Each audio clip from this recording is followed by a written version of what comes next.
ولسمشر جاپان ته سفر کړو او دغه سفر په جریان کې د جاپانیانو سره هم کتلیو. زما پوښتنه له ولسمشر څخه دا ده چې کله هم چې تاسو هلته وینا کوله نو د وینا په جریان کې تاسو څه احساس درلود؟ آیا دا احساس مو کړی چې هغوی برق لري موږ نه لرو؟ هغوی ښه پوهنتون لري موږ کم لرو؟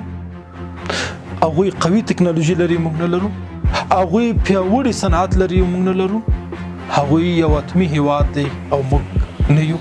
موږ لا تر اوسه پورې د خیرات په نوم لویږو، موږ لا تر اوسه پورې سوال او عذر زارۍ کوو. په یو وخت او په یو نیټه مو ازادي واخیسته، هغوی په کوم سطحه کې دي او موږ په کوم سطحه کې یو؟ دا فکر مو کړی؟ ستاسو د خبرو تاثیر به څومره و؟ د یو درېیمې نړۍ هیواد ولسمشر زی د یو پرمختللي هیواد ولسونو ته وینا کوي. ممکن تاسو به ډېر زیات عالم یاستئ، ډېر پوهه به لرئ، ولې په عمل کې موږ څه یو؟ آیا ستاسو خبرې جاپانیانو ته جالبې وي؟ تاسو 2 ورځې په جاپان کې تیر کړه، تاسو د یو غریب بیچاره او د ورسپات هیواد ولسمشر یاستئ. 2 ورځې تاسو ته کم ښکاري؟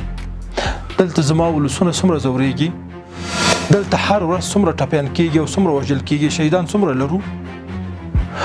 دلته هر ورځ فقر څومره ډېرېږي، بیچارګي څومره ډېرېږي؟ آیا د دې په اړه فکر کړی؟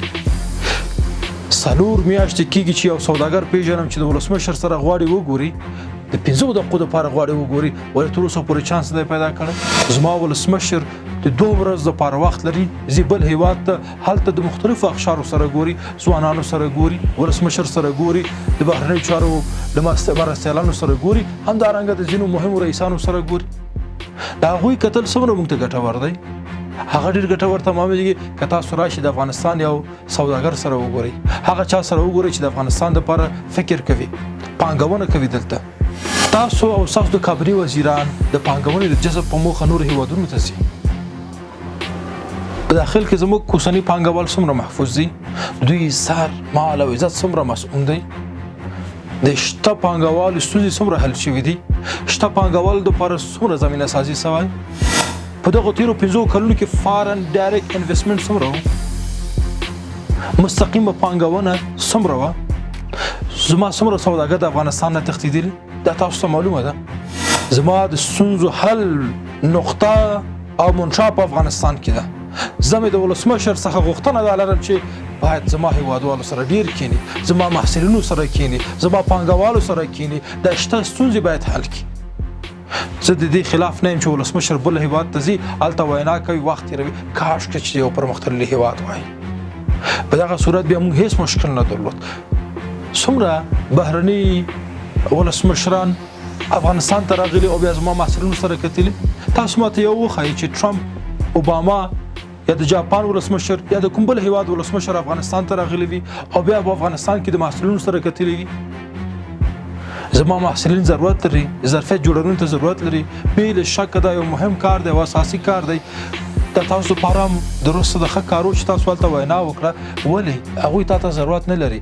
زما بچي، زما محصلین او زما خلک تا ته ضرورت لري. کوم پوهه چې لرئ بې له شکه چې د قدر وړ دی، ولې که زما په ګټه وي، که د نورو په ګټه وي، زه باید څه وکړم؟ زه څه وکړم هغه پوهه باندې چې زما په ګټه نه. هر ورځ له بده مرغه ناامني ډېرېږي، اداري فساد اوج ته رسېدلی، قوانینو کې مشکلات شته دي. زما وضعیت، سیاسي وضعیت، ټولنیز وضعیت او فرهنګي وضعیت ورځ له بلې ترنګل کېږي، خرابېږي، ولې څوک نشته چې پوښتنه وکړي.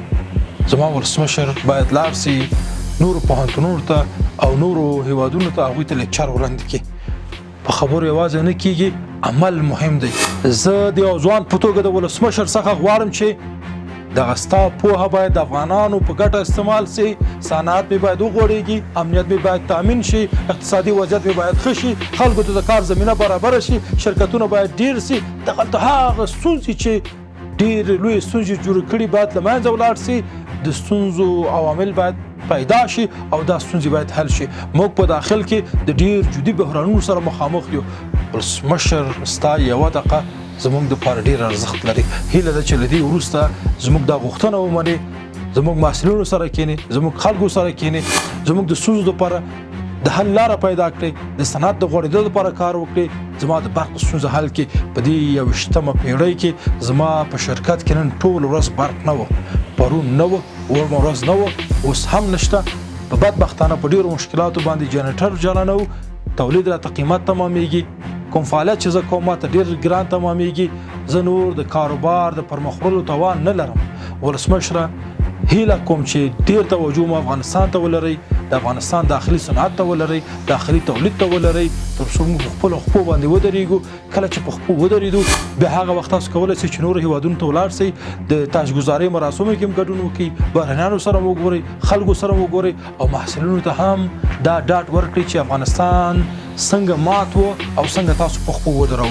زموږ هیله همدغه د تاسو نه، ولې په دا اوسنۍ اوضاعو کې چې تاسو محصلینو ته وینا کوئ او بیا دا خبره کوئ چې ستاسو له حکومت څخه مننه چې 2001 نه راپدې خو له موږ سره مرسته کوي، ستاسو د حکومت څخه مننه چې دغه کار یې وکړه، موږ ته دا کار یې وکړه، هغه کار یې وکړه. دا بیره دی چې موږ یو ځل بیا ځان ضعیف معرفي کړو، بل دې کې هیڅ نشته.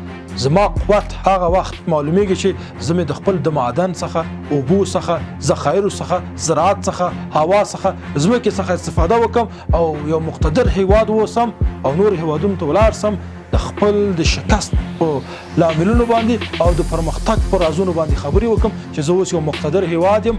افغانستان یو پریوتی ژوبل هیواد ولا اوس یو مقتدر هیواد دی. هغه وخت کې بیا زما د ولسمشر خبرو کې هم دم دی، هم جوش دی، هم قوت دی، هم تاثیر دی او هم خلک احترام کوي. ولې په اوسنۍ اوضاعو کې د یو وروسته پاتې هیواد ولسمشر که څومره پوهه ولري او بل هیواد ته ولاړ سي، پوهنتون ته ولاړ سي، خلکو سره وګوري، دغه خبرې هیڅ تاثیر نه لري. د دې نه وروسته زموږ عمل زموږ د خبرو تاثیر ټاکي.